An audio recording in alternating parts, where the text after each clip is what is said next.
So many times the gospel is used to sort of co-opt, or to co-opt the gospel to prove or to advance our own sort of political agendas. The whole social justice sort of movement that started so many decades ago is perfect at doing this. Jesus is oftentimes presented as a wandering, nomadic preacher who simply is wandering around something like more like Gandhi than God, saying, just love your neighbor, love your neighbor, love your neighbor. Of course he does that. That's absolutely true, which is why it's such a useful and successful sort of co-opting of Jesus to prove some sort of socialist agenda. Nevertheless, if we look at the gospel in the whole, we see these scenes like this, where Mary took a liter of costly perfume, real expensive stuff, and anointed the feet of Jesus and dried it with her hair. Right? And Judas has the typical reaction of one such social revolutionary. Why didn't this oil get sold and given to the poor? Right? Another way of saying it is look at all of the art that the church has collected over the years. Why doesn't the church sell it and give it to the poor? Well, first of all, who's going to buy the art that the church has? And if they've got the money to buy the art, why don't they give it to the poor? Right? Because while the church has the art, it's available for the whole world. When someone buys it, it becomes a private collection and available for only few. Right? Everything the church has is for the world. Everything the church has is for the poor. Because everything that Christ is for the poor.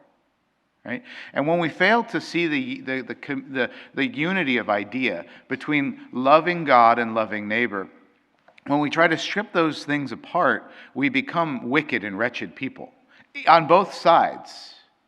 If we disdain our neighbor as someone who merely gets in the way of our worship of God and focus on the Lord, and we hold our neighbor in contempt, our brother in contempt, because we don't want to have the trouble with dealing with their life. How much simpler would it be if I could just, be a hermit and just love God above all else? We fail in the law of charity, but more often than not, what we see, and more often than not, what people do is they ignore and forget about the love the Lord your God with all your heart, strength, soul, and mind above all things, and first of all, and then love your neighbor as yourself. This is kind of where Judas comes in. Judas is like, okay, Jesus has been talking about feeding the poor. He's been healing the sick and the lame. So I'll try to take this tack. Lord, why did she waste this costly oil? And think about that. She gave this oil, this perfume, as a gift to God. And Judas said, why did she waste it on you?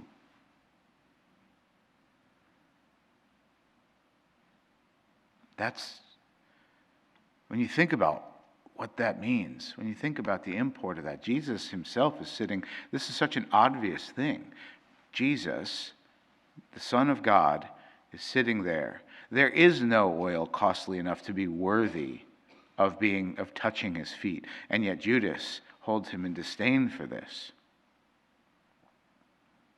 The way that this manifests itself today is in parish churches, in cathedral churches, in the church as a whole, when people disdain the liturgy, when they hold the liturgy in disdain, when they hold piety in disdain, when they hold sacred vessels and beautiful art in disdain, but they work at the soup kitchen. They work at St. Vincent de Paul.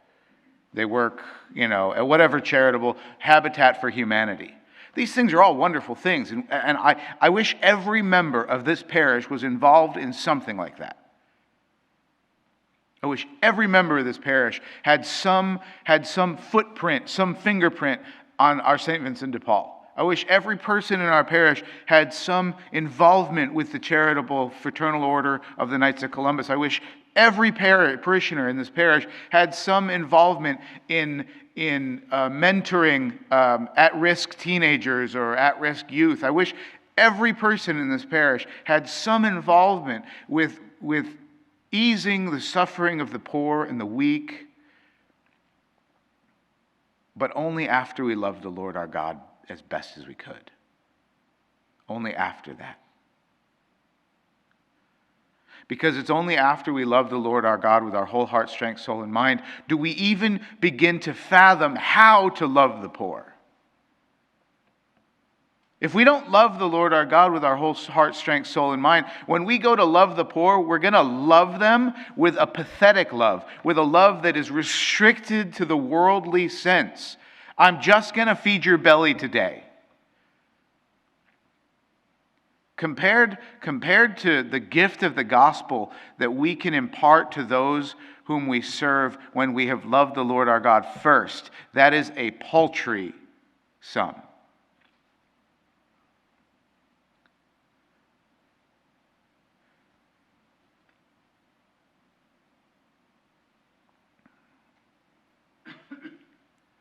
If we don't start what we understand love to be here, we cannot live love out there. We will be deceived. The love will slowly, or perhaps quickly, be turned into something abominable, like affirmation of some sort of transgender agenda, affirmation of some disreputed lifestyle for the sake of concord in a family. It might look like social policies that oppress one class of people in order to lift up another class of people. This isn't love. Love lifts everyone up. Love liberates everyone. It doesn't take shackles off of some and replace them on others to say that I've freed some.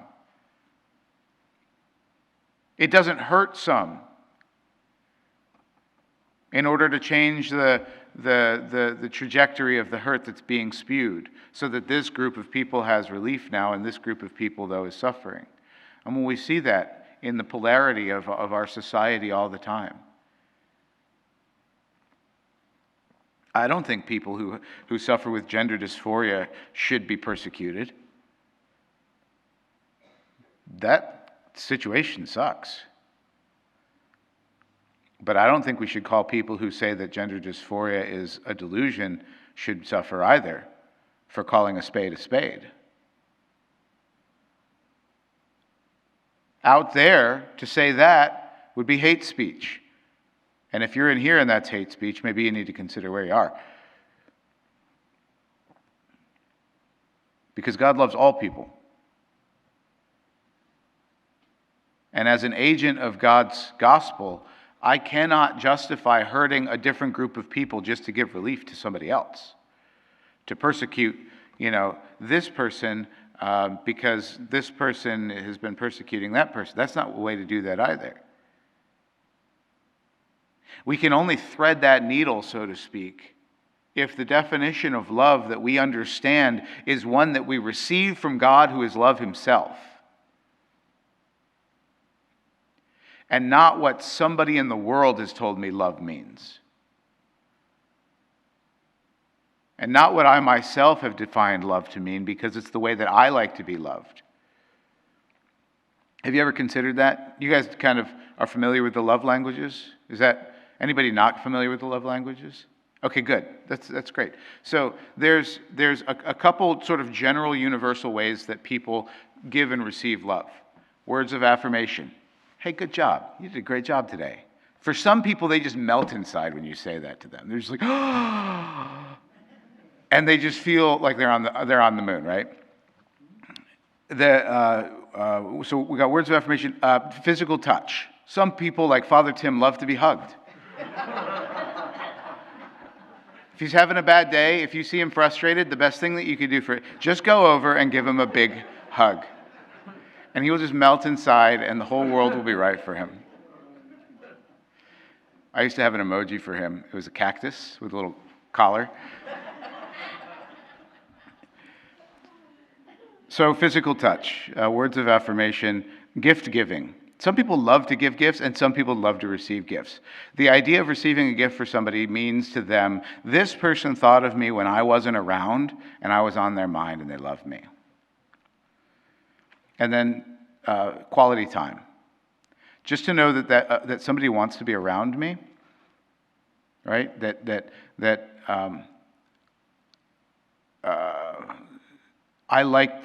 a person likes to know that the people they love want to be around them. And simply having the person's presence there, like this is where you find best friends, right? They can just be around each other. They don't have to be doing anything. One of them could be watching TV. The other one could be reading a book.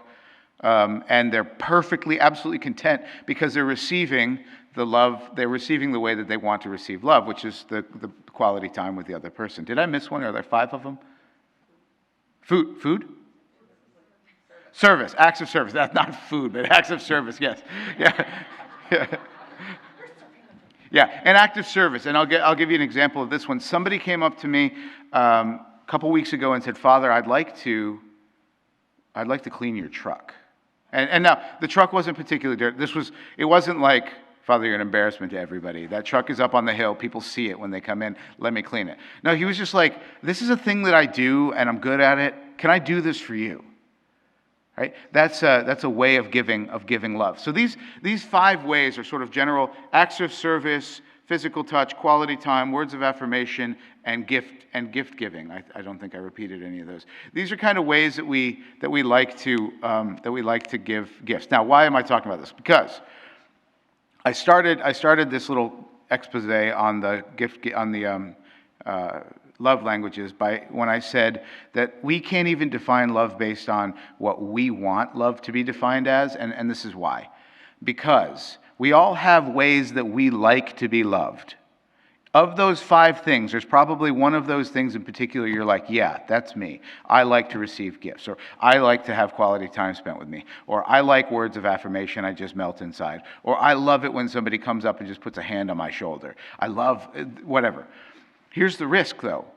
The way that we like to receive love is usually going to be the first way that we try to give love. But if my favorite thing is physical touch, and I love for people to hug me, what's going to happen when I try to give that version of love to Father Tim?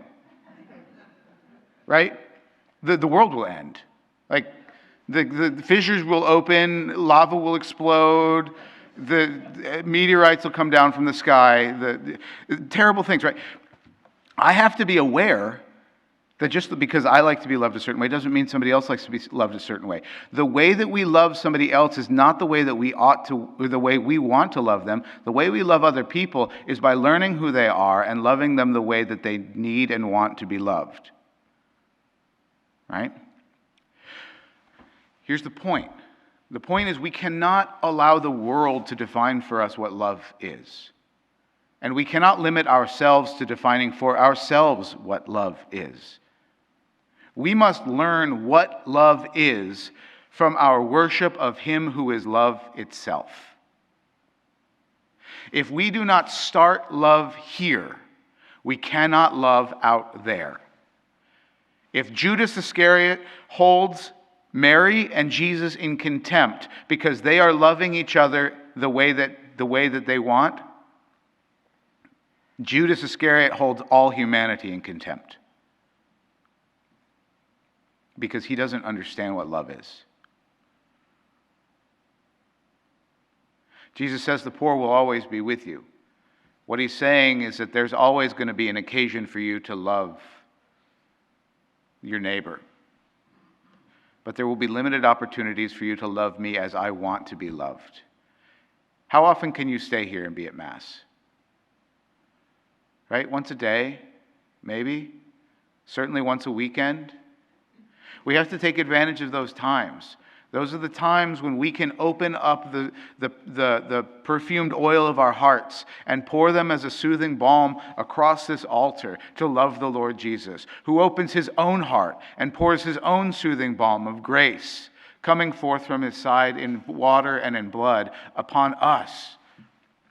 That mutual love between God and humanity, between God and me, is the establishment of my ability to love my neighbor. So when we seek to enrich our worship of God, rather than holding that in disdain, seek every opportunity to participate in it, to say, let me help, let me know that I've done something to help with that. Buying a chalice, a musical instrument, the organ, cleaning the church up after masses, the paying for the windows. Any person here, now hopefully they've matured past that. Any person here who held Father Tim in disdain for getting those stained glass windows to beautify this place to worship, anyone who did that acted like Judas Iscariot. Now, hopefully you didn't go hang yourself, right? And that you've repented of that. But this is the situation we find ourselves in. This is why churches are being built in the round now. This is why churches are ugly now. This is why churches look like aquariums, why they look like business parks. Now, of course, this is our parish hall. We haven't built our church yet. But when we do, by God, I bet we're going to build it in a way that Mary would be proud. She'd be like, yep, that's me pouring oil on the feet of Jesus and washing it with my hair. Because, y'all, I cannot stress it enough.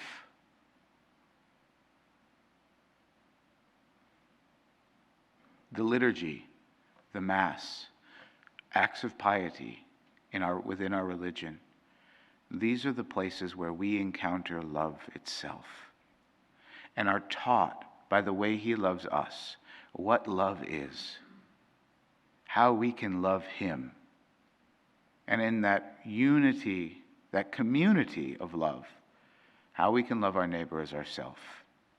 Seek to love God first and above all else, and you'll have no trouble at all loving your neighbor.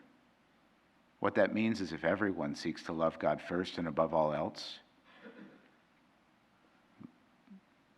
everyone in the world would experience the love that we experience here.